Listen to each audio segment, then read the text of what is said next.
ఓం శ్రీ మహాగణాధిపతయే నమః. శ్రీ గురుభ్యోన్నమః. నవరాత్రుల్లో 4వ రోజు వినవలసిన కథ శుంభ నిశుంభ వధ. దుర్గా సప్తశతి, చండీ సప్తశతిలో మహాసరస్వతి అనే పేరుతో శుంభ నిశుంభల్ని సంహరించింది అమ్మ అని చెప్పారు. సరస్వతి రూపంలో ఉన్న అమ్మవారు దేవతల ప్రార్థనలు అంగీకరించి అనేక రూపములను ధరించి నవదుర్గా దేవతలుగా మారి ఈ ఇద్దరు అసురులను సంహరించింది. అంత గొప్పది సరస్వతీదేవి. లక్ష్మీ కటాక్షం, సరస్వతి కటాక్షం రెండూ ఉండాలంటే మూలా నక్షత్రం రోజున సరస్వతీదేవిని పూజించాలని శాస్త్రం చెబుతోంది. లక్ష్మి ఉంటే సరస్వతి ఉండదు, సరస్వతి ఉంటే లక్ష్మి ఉండదు. ఈ రెండు ఉంటే ఆరోగ్యం, సంతోషం, ఆనందం ఉండవు. కానీ అన్నీ ఇచ్చేది మహాసరస్వతి. అందుకే పూర్వకాలంలో తప్పకుండా అమ్మవారిని పూజించేవారు. కానీ ఈ మధ్యకాలంలో మూలా నక్షత్రంలో పుట్టిన పిల్లలు ఉంటే భయపడుతున్నారు. మూల తక్కువది కాదు, కొన్ని దోషాలు ఉంటే ఉండవచ్చు, కానీ అవి పూజ చేసేవారిని ఏమీ చేయలేవు. అమ్మవారిని భక్తితో పూజిస్తే ఆ నక్షత్రం కూడా అద్భుతంగా పనిచేస్తుంది. అమ్మో, ఆ నక్షత్రంలో పుట్టిందట అని కొంతమంది ఈ మధ్య భయపడుతున్నారు. ఈ నక్షత్రంలో పుట్టిన వాళ్ళని అసలు పెళ్లి చేసుకోవద్దు అని చెప్పేస్తున్నారట. అది మహాపాపం సుమా. అసలు నక్షత్రానికి పెళ్లికి సంబంధం ఏంటి? ఏ నక్షత్రం చూసుకొని పెళ్లి చేసుకోవాలో చేసుకోకూడదో తెలియక అజ్ఞానంలో ఉన్నారు. కంచి పరమాచార్యులు వారి చరిత్రలో కానీ పురాణాల్లో కానీ అసలు పూర్వకాలంలో ఈ నక్షత్రానికి పెళ్లికి సంబంధమే లేదు. పెళ్లి సంబంధానికి వంశం చూడాలని చెప్పాయి శాస్త్రాలు. ఉన్నంతలో కాస్త తారాబలం చూసుకొని ముహూర్తం పెట్టుకోవాలి తప్ప నక్షత్రాన్ని బట్టి తిరస్కరిస్తున్నారు. మూలా నక్షత్రం అంటే భయపడిపోతున్నారు. అది మహాపాపం. మూలా నక్షత్రం సాక్షాత్ సరస్వతీ స్వరూపం. ఇటువంటి నక్షత్రాన్ని తేలిగ్గా తీసేయకండి. ఈరోజు అమ్మవారిని కుంకుమతో పూజించాలి, బెల్లంతో అభిషేకించాలి, పులిహార, పాయసం రెండూ కూడా నైవేద్యంగా పెట్టాలి. మీరు తిని యథాశక్తిగా అందరికీ ప్రసాదంగా పెట్టండి. పూర్వము శుంభుడు, నిశుంభుడు అనే ఇద్దరు రాక్షసులు ఉండేవాళ్ళు. వీరు బ్రహ్మదేవుడి వల్ల వరాలు పొందారు. స్త్రీ చేతిలో తప్ప ఇంకెవరి చేతిలో మీకు చావు ఉండదు అని వరమిచ్చాడు బ్రహ్మ. దాంతో వాళ్ళు గర్వించారు.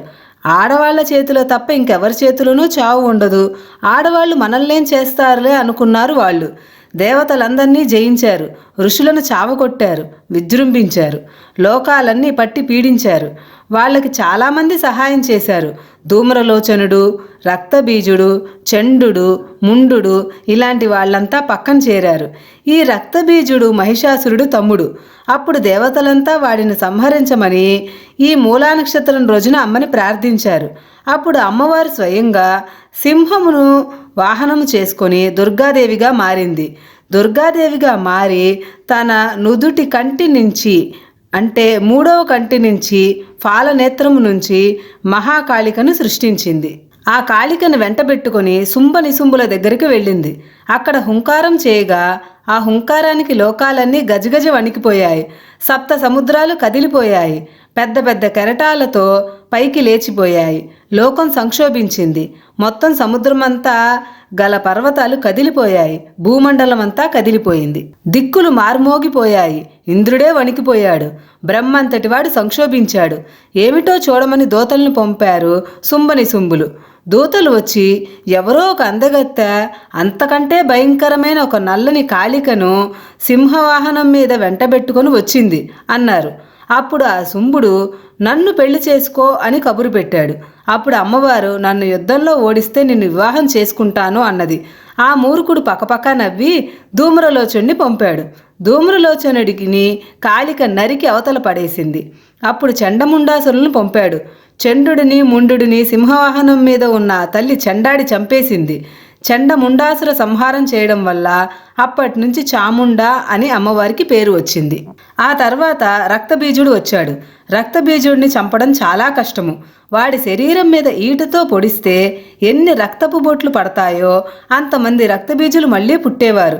దాంతో అమ్మవారు వాడిని బాణంతో కొట్టగానే బాణం తగిలిన చోట రక్తం కారేది. బిందువులు నేల మీద పడగానే మళ్ళీ రాక్షసులు పుట్టుకు వచ్చేవాళ్ళు. యుద్ధరంగం అంతా కోటాను కోట్ల రక్తబీజులతో నిండిపోయింది. అప్పుడు అమ్మవారు, ఓహో, వీడికి బ్రహ్మ వల్ల వరం ఉన్నది. అదేమిటంటే వీడి శరీరం మీద నుండి ఎన్ని రక్తపు బిందువులు నేల మీద పడితే అంతమంది కొత్త రాక్షసులు పుడతారు. వీడి రక్తము నేల మీద పడకూడదు, దెబ్బలు కొడితే వీడు చావడు. ఎలాగా అని ఆలోచించి కాళికాదేవిని పిలిచింది. నీ నాలుక విపరీతంగా పెంచి నేల మీద చాచు అని చెప్పింది. అప్పుడు కాళికాదేవి ఆ అని నాలుక పెద్దది చేసి నేల మీద పెట్టింది. ఆ నాలుక మీదకి రాక్షసుణ్ణి గెంటి వాడి శరీరమంతా ఆయుధాలతో పొడిచి పొడిచి రక్తం అంతా బయటికి లాగేసింది. ఒక్క బిందువు కూడా రక్తం లేకుండా చేసింది. రక్తం నేల మీద పడితేనే కొత్త రాక్షసులు పుడతారు. రాక్షసులందరి రక్తం నాలుక మీద పడడం వలన, నాలుక మీద ఉన్న రక్తం ఎప్పటికప్పుడు కాలికి తాగడం వలన రక్తం నేల మీద పడలేదు. కొత్తగా రాక్షసులు పుట్టలేదు.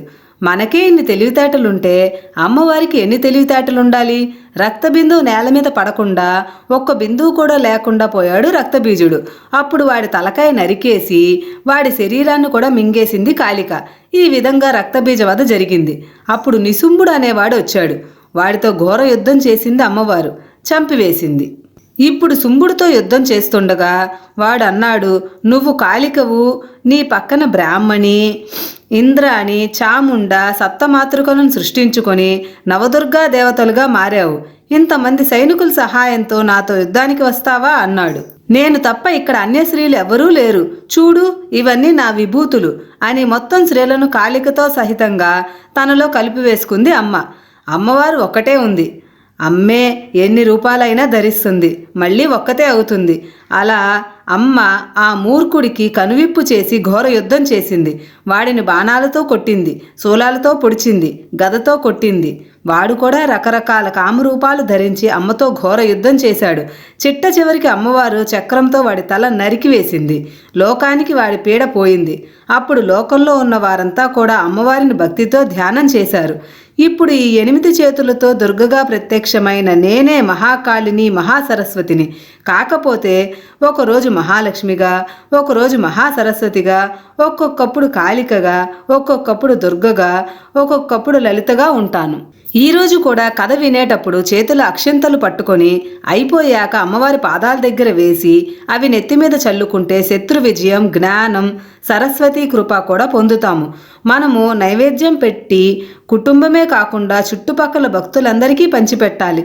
యథాశక్తిగా ఎంతో కొంత పంచిపెట్టాలి. అది ఎక్కువ పుణ్యం. పూజ అయ్యాక ఆఖరణ ధూపం తప్పక ఇవ్వాలి. సాంబ్రాణి కానీ, గుగ్గిలం కానీ, అగరొత్తులు కానీ చక్కటి ధూపం ఇవ్వాలి. ప్రదక్షిణలు చేయాలి.